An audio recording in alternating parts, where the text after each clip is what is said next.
Unemployed and tutoring the neighbor's daughter. I never expected the first time I met her, I'd accidentally walk in on her changing. Just as I was about to pretend to cover my eyes while peeking, the next second she was blocking the doorway, scoffing at me. Leo likes younger ones. Huh. For the sake of the money, I put up with it. No matter how sharp-tongued or rebellious she was, I wore a kindly smile. I thought once her college entrance exams were over, I wouldn't have to see her again. But 2 months later, I was at a bar, trying to pick up a young woman, when she suddenly appeared, dragged me to the corner, and whispered, "Leo, I am younger than her. Choose me, okay?" It was because the company I joined 2 months ago went under, and I was stuck at home. Dad suggested David Thompson was looking for a tutor for his daughter. Why don't you give it a shot? I had nothing else to do, and I had tutoring experience, so I arranged a time with David Thompson, and headed straight for their family's large house.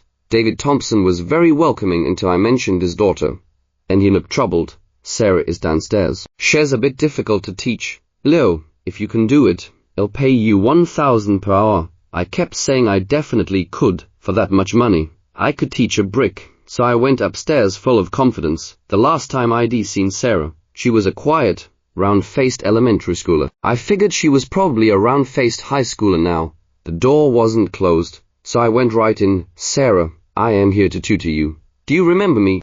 "Shut up." In the bright sunlight, the girl was wearing a towel, her pale skin glistening. She turned her head to look at me, a slight frown on her face, and as for the round face, her jawline was sharper than my life plan.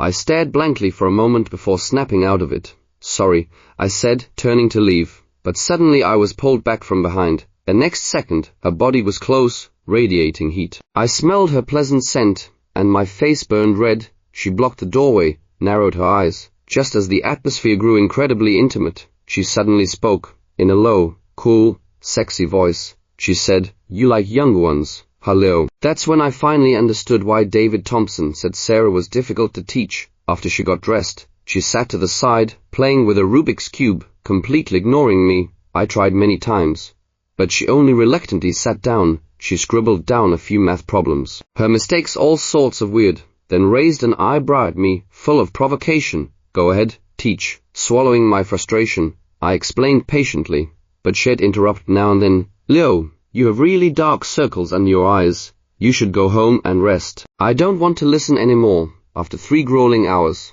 I'd barely taught her anything. As I left, my head was full of whoever wants this job can have it. I am not putting up with this crap. But when David Thompson sent me 4,000, I felt relieved. A little personality was normal, I guess. Tutoring was every weekend. I put up with it for 2 weeks. David Thompson sighed.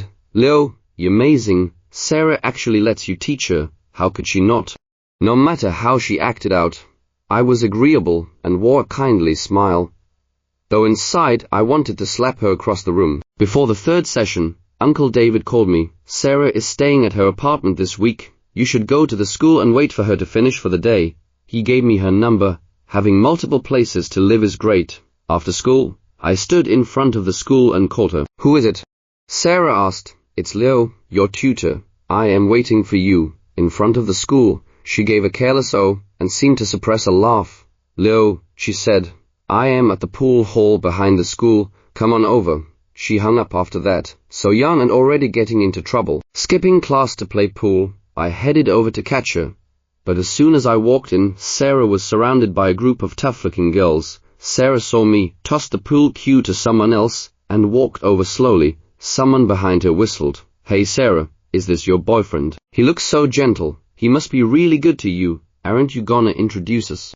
Sarah turned and cursed. She looked up and saw me walking, and I forgot my purpose for coming, and quickly followed her. She walked ahead of me. The atmosphere felt heavy. I was about to speak when she suddenly turned and said, "Let's go drinking." At the bar, I sat at the counter, texting Chris like crazy. Damn, rich kids really know how to live it up. Skipping school, and heading straight to the bar to drink. Chris' focus was totally off. Any hot girls? I looked around carefully, including Sarah's booth. "Yeah, go for it," Chris said excitedly. "I am here to tutor," I replied. Chris rolled his eyes. "If you can't fight it, just enjoy it." He kind of had a point, so I ordered a drink and started drinking by myself. After a few drinks, I felt a little tipsy. Someone sat down next to me without me noticing. She smelled good, definitely someone experienced. Alone, she asked. Normally I wouldn't bother. But I was really bored today, so I quietly replied, yeah, want to grab a drink? We drank a few more, and my head got even dizzier. I decided to stop. The woman's voice was gentle. I'll take you home. Just as I was about to refuse, an arm blocked us. I was pulled into an embrace, and a cool voice from above me said, I am taking him home. When the living room light turned on, I realized something was wrong. This wasn't my place. Sarah's voice was cold. It's too late. You can sleep in the guest room. I must have been really drunk. I took a couple of steps and then turned back. I want to take a shower. She frowned. The bathroom's right there. But there are no clean clothes. Sarah turned to leave, but I reached out and pulled her back. My foot caught on the rug, and we both fell. We were so close. I could almost hear her heartbeat. Get up. Sarah cried out. No, I mumbled. My head was spinning, and I had no strength. She paused, said oh, and then suddenly flipped over with surprising strength, pushing me up. Better now. I opened my eyes to the sun, completely bewildered. Hadn't I just gotten back from the bar? How was it already the next day? Among the many messages on my phone, my eyes immediately landed on Sarah's text. Gone to school. I didn't care about anything else and scrambled home. As expected, Dad was blocking the entrance with a cold face. Where were you? I forced a smile and blurted out a lie. Tutoring Sarah late last night. Stayed in their guest room. Couldn't you have called home? How old are you now? No job, no girlfriend. We have to worry about everything. I get it, Dad. I quickly interrupted and escaped into my room. Once he started lecturing, there was no telling when he'd stop. I lay on the bed, staring at the ceiling, zoning out. At 18, I never would have thought I'd graduate college, unemployed and unable to even find a decent job at home. Taking a deep breath, I opened my laptop and kept sending out resumes. Whatever, I'll try again. Ever since I got drunk at Sarah's place, seeing her felt awkward. But she didn't seem to have changed. Still as cool and detached as ever. I breathed a sigh of relief. The kid didn't seem to care. Why was I, an adult, being so awkward? Maybe it was for convenience. She scheduled every tutoring session at her apartment near the school. That worked out. It was closer to my place. What was comforting was that her attitude towards studying had improved. But her mood seemed consistently down. As her tutor, I felt it was necessary to check on the emotional state. So after one session, in a genuinely caring tone, I gently asked, anything bothering you lately? She looked indifferent, her smile completely fake. Leo, I shouldn't have bothered. Then she got up to leave, but suddenly stopped. You really don't remember anything? I froze. Remember what? From my angle, her whole face was lit by the cold, white light. Her dark pupils were unusually bright. Her eyelashes fluttered. She looked away. Nothing. That night, I lay in bed thinking about what Sarah had said, replaying every moment since we'd met.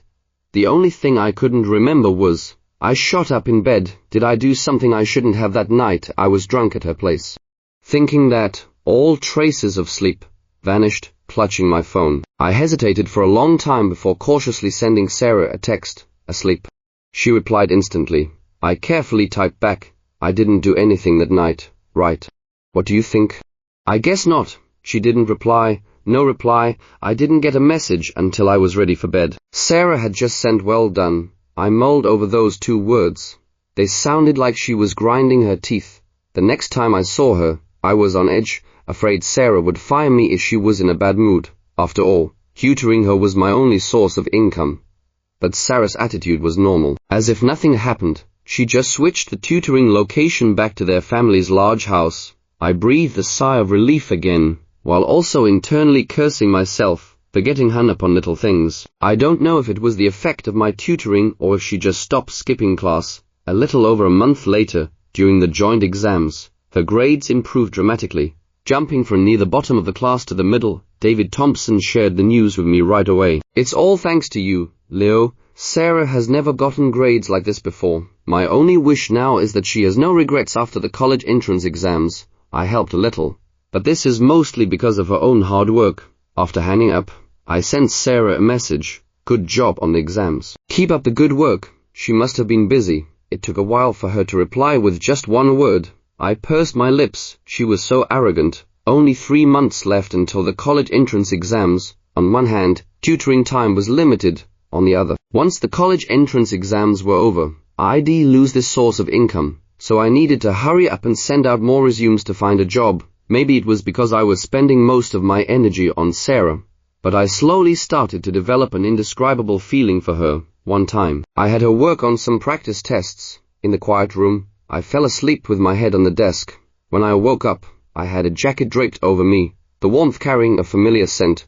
Whenever I leaned in to explain something to Sarah, I could smell it. It was late. She sat there doing problems, her beautiful profile against the light, her lips slightly pursed, as if she was struggling. In that moment, my heart gave a secret little flutter. Then I couldn't help but curse myself. Leo, you 4 or 5 years older than her. What kind of messed up things are you thinking? Just then, Sarah suddenly turned her head, her voice softer than I'd ever heard it. You weak. I stared at her blankly, my heart pounding. At night, I couldn't help but ask Chris, have I been single too long? Chris was speechless. Didn't you just break up 6 months ago? Isn't it good like this?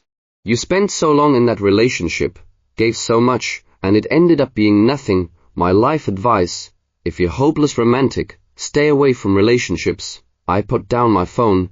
He was right, someone like me, a hopeless romantic, should probably stay away from love. My feelings for Sarah were probably just because I hadn't been around women for too long. After that, I kept telling myself Sarah was just a sharp-tongued, rebellious brat. Just think of her as a little sister. Thinking that way, I felt much more at ease around Sarah. With 2 months left until the college entrance exams, I got a job interview. The company was interviewing in an office park filled with large corporations. That day, I got dressed up carefully, but as I waited in line for the interview, my heart sank. Only 2 positions were open, and there were over 20 people applying. Any hope I had instantly vanished. After the interview, my head was empty. I just wanted to go home as fast as possible. Just as I walked out of the office building, I heard someone call Leo. I turned around and saw a familiar figure walking towards me from a distance. I was momentarily lost in thought. This was the first time I'd seen Jessica in 6 months since we broke up. She was wearing a dress and an ID badge around her neck. Her short hair had grown long. She seemed more mature, and much more like a stranger. What a coincidence, she said, stopping in front of me. Want to grab lunch? Even though the breakup had been messy, neither of us had done anything unforgivable. We weren't at the point of never speaking again. After all, we'd been together for so many years, we couldn't be lovers. But there was still some feeling there, so I nodded and agreed. Before I went, I thought a lot. Why would she ask me to lunch? Was there regret, hoping to rekindle something? We chose a restaurant in the mall next door. After we sat down, it was a little awkward at first, but as we talked more, we gradually found that familiar feeling again.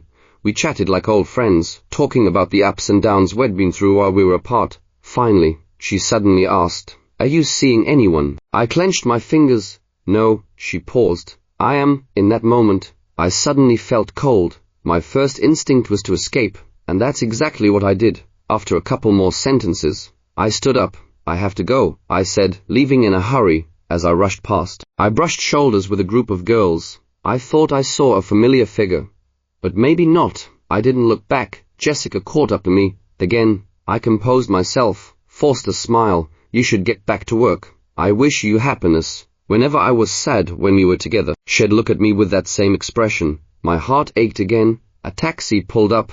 As I turned to get in, she suddenly hugged me, a simple, comforting embrace like a friend. "You too," she said. "Be happy." On the way back, I rested my forehead against the window, watching the streets blur by. I suddenly thought of when Jessica and I first met. I was about Sarah's age then. It was the start of college, and Jessica was a school volunteer. I walked through the school gate with a ton of luggage, and she walked towards me. "Hey, freshman," she said, "let me help you with your bags." In that moment, she was glowing, a total cliché of a beginning, ending ultimately in tragedy. There was a dull ache in my chest. No job, no girlfriend, no dreams I wanted to achieve. I was only in my early 20s. How could I already feel like life was so bleak? My phone suddenly buzzed. Sarah had sent me a message. It was a location marker for the mall where I'd had lunch, so that familiar figure earlier really was her. "You there?" Sarah asked. I glanced at the screen, but ignored it. A few minutes later, she called directly. I jumped. After all, this was my only job right now. I couldn't lose it. I hesitated for 2 seconds and answered, "Where are you?" Her first sentence left me speechless. "I am on my way home, going home." "Why call me?" She paused, then said in a firm, undeniable tone, "To pay you overtime, asterisk that brat." Did she think I was someone who'd jump at money? I was heartbroken right now, asterisk of course. Okay, no problem. Sarah had probably just come from school. She had a backpack full of textbooks and study materials. We found a coffee shop to use as a temporary study spot. With the college entrance exams so close, there wasn't much new material to cover. It was mainly helping her go over her mistakes. Based on my years of tutoring experience, Sarah was definitely one of the smartest students. When David Thompson said others couldn't teach her, it was probably because no one could put up with her sharp tongue and rebellious nature. As I was zoning out, she suddenly called my name. "Were you just crying?" I quickly reached up and touched my face. "No." She pursed her lips and looked away, clearly not wanting to talk to me anymore. What was up with this brat now? Women are impossible to figure out. When we were pretty much done, I got ready to pack up and leave. As I stood up, I was still thinking, asterisk this kid actually has a conscience. She didn't call me Leo today, asterisk then my steps froze. Leo. She stopped me to ask asterisk that asterisk question. Why did she hug me? I never expected Sarah to stop me to ask asterisk that asterisk question. How was I supposed to answer that? Wait, why should I explain it to her? It had nothing to do with my job, right? Why? This kid just wouldn't quit, would she? No reason. I tapped the textbooks on the table. "Pass your college entrance exams first, then you can ask questions like that." As I said it, I mimicked her cool, aloof expression, hooking the corner of my mouth. Kiddo. That kiddo probably really annoyed Sarah. She didn't speak to me for days. It wasn't until I went to tutor her that weekend that I managed to talk to her.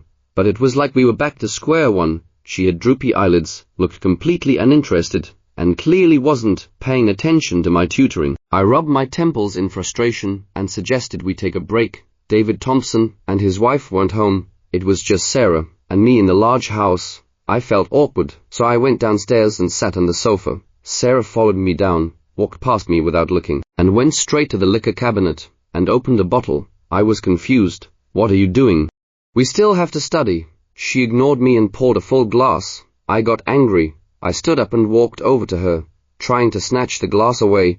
"Sarah, I am your tutor now. You need to listen to me." She turned sideways, dodging me. I lost my balance and nearly fell on top of her. I was genuinely angry. I looked up and suddenly froze. Sarah was looking down at me, her eyes deep, her lips a thin line, as if she were holding something back. Then she suddenly spoke. "If you drink this glass, I'll listen to your lesson, okay?" Perhaps surprised by her sudden change in attitude, I didn't refuse. I stared blankly, took the glass, and drank it in 2 gulps. How to put it, I was pretty confident in my drinking ability, but that stuff was strong enough to make me grimace. She watched me thoughtfully. Once we got back upstairs, everything was fine, and tutoring began. Sarah became very cooperative and willing to work with me. But gradually my head started spinning. I shook it, cleared up a bit. Then it started spinning again. Sarah tilted her head. "What's wrong?" "Nothing," I said, trying to act normal, scribbling on the paper. Suddenly, I swayed and Sarah steadied me. "You drunk?" She was very close, her voice echoing in my ear, her breath warm and ticklish. I flinched back, and she suddenly tightened her hand on my waist. It felt incredibly hot through my thin summer clothes. "You really don't remember what happened that night?" I froze. Why was she bringing up that night again? Could it be, asterisk, oh God, she was technically an adult, but she was still a high schooler. I couldn't have been that much of a monster, could I? Asterisk, so I cautiously asked, "Did I?" She looked at me with a half smile. "What do you think?" I don't know." Her gaze deepened. My whole body screamed danger. I instinctively tried to pull back, but she yanked me hard. She leaned in, stopping just 2 inches from my face. "Did I do something even worse, Leo?" If Uncle David hadn't come home, I probably wouldn't have gotten out of there easily. I practically sprinted out of there. The shock had sobered me up almost completely. On the way back, my mind was racing with what Sarah had just said. Asterisk, oh God, am I screwed? Asterisk. But I clung to a sliver of hope. After all, I felt perfectly normal the next day, so maybe, possibly, probably not. Either way, I had to stay away, and tutoring wasn't going to work anymore. So I decisively quit. Calling Uncle David, he tried hard to make me stay. But I lead? Sorry, Uncle David. I just got a job, and I'll be traveling for work. He was disappointed. Okay then, after getting his confirmation, I sent Sarah a message. Whatever happened? Let's sort it out after the college entrance exams. The college entrance exams were too close. My presence would just be a distraction for her. I didn't want to mess with her future. This thought reinforced my decision. Everything could wait until the college entrance exams were over. Unemployed at home again, Dad couldn't stand the sight of me, so he waved his hand and decided to set me up on blind dates. I sighed and reluctantly agreed. The first date was 4 years older than me, stable job, decent income. But right away she said she absolutely had to have 3 kids after getting married. I just smiled and intentionally said I was a dink. Second date was pretty, and her family wasn't poor. I was wondering why she was on a blind date at all. But then she opened her mouth. Leo, you're really selling yourself short. Okay, fine. The third date. Anyway, I went on a round of dates. I was fed up, and Dad was fed up. He swore he'd never interfere again. I didn't know how long that promise would last, but at least I had some freedom for a while. During that time, the college entrance exams ended. That night, I sent Sarah a text. How were the exams?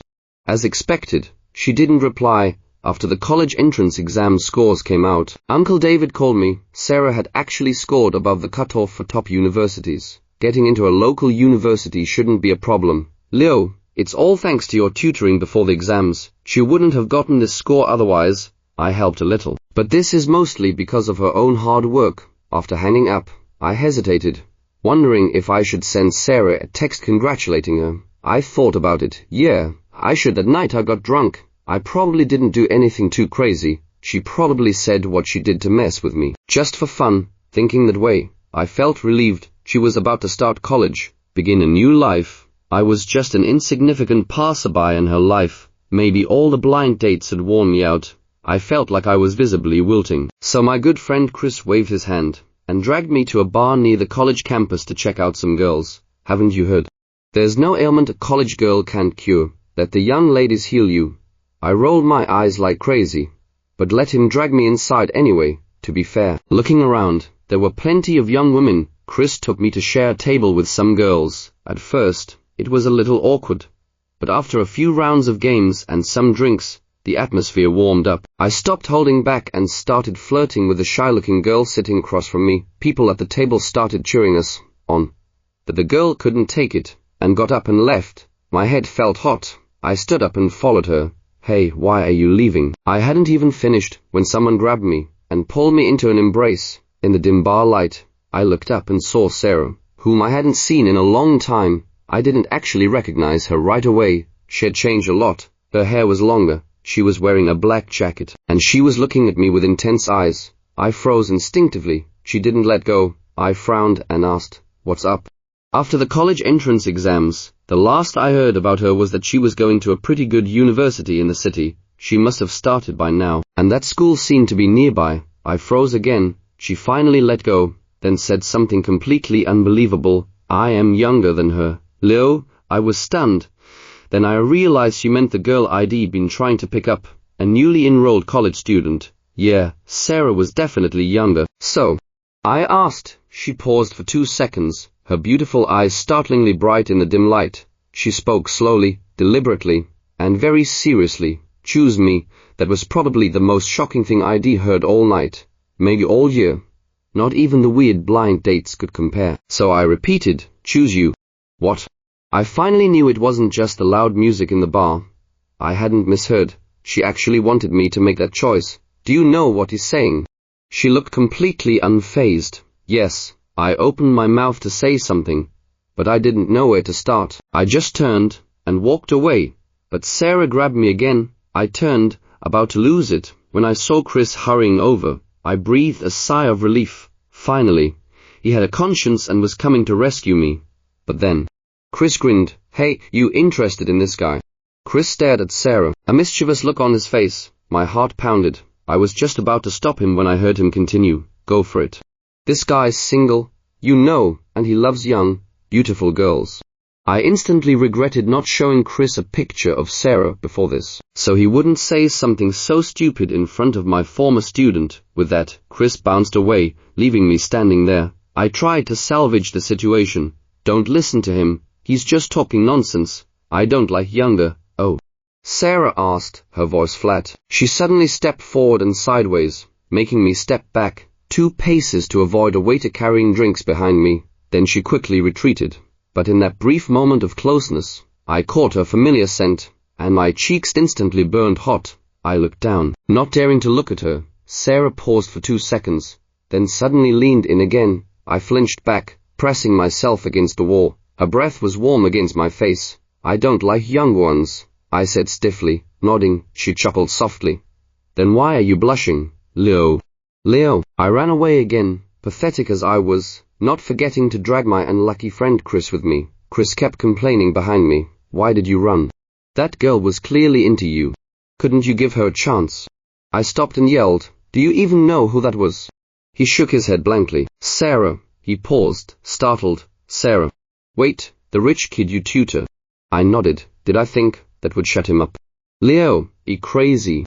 She's young, rich, and interested in you. Why wouldn't you go for it? I was shocked. Dude, she was my student. I was her tutor. He got it. A wicked grin spread across his face. Got it, isn't that even hotter? Get lost. I thought that meeting at the bar and the ridiculous conversation were just a fluke. But things started to go far beyond my expectations. Sarah, that kid, she seemed serious. Since I hadn't found a perfect job, I took a temporary position at a small company near my place. Coincidentally, this place was close to Sarah's apartment. Then, every Friday after work, I'd happen to run into Sarah at the subway station on her way home. She'd get in the same car as me, either sit across from me or stand next to me. She barely spoke to me, but she was always there, very close by. It was too much of a coincidence. I had to suspect she was doing it on purpose, so I hesitated for a long time before finally texting her. Why do I keep seeing you? The last time I'd texted her was after the college entrance exams, and she hadn't replied, so I thought she'd blocked me. I didn't expect her to reply instantly this time, because I was waiting for you. I froze. After a 2-second pause, I stupidly asked, waiting for me, to do what? As soon as I asked, I regretted it. Can't you tell, Leo? I think I can tell, Leo. I am pursuing you. Wow. That direct hit left me reeling. After that, I stopped taking the subway and switched to the bus. But Sarah changed tactics. She started occasionally sending me gifts. Or she'd show up at the entrance to my neighborhood and text me, the weather's great today, with a casual photo of the entrance attached. Just passing by, wanna hang out. Even worse, she somehow found Chris, and the 2 of them teamed up to trick me. Several times Chris asked me out, but when I got there it turned out to be Sarah. To save face, I couldn't show too much resistance. That kind of friend is truly the worst. I should ditch him sooner. After it happened a few times, I realized this couldn't go on. Just hiding from Sarah might make her think I was just playing hard to get or being shy. So the next time Chris asked me to hang out, I accepted again, as expected. It was Sarah again. Every time we met, the outfit was different. It was clear she'd put a lot of effort into getting ready, full of youthful energy. But she shouldn't be putting that kind of effort into me. When she saw me, her eyes clearly lit up. I am here. I slowly walked over and stopped in front of her. I took a deep breath. Her cheerful expression faltered. What's wrong? She asked. There's something I need to make clear.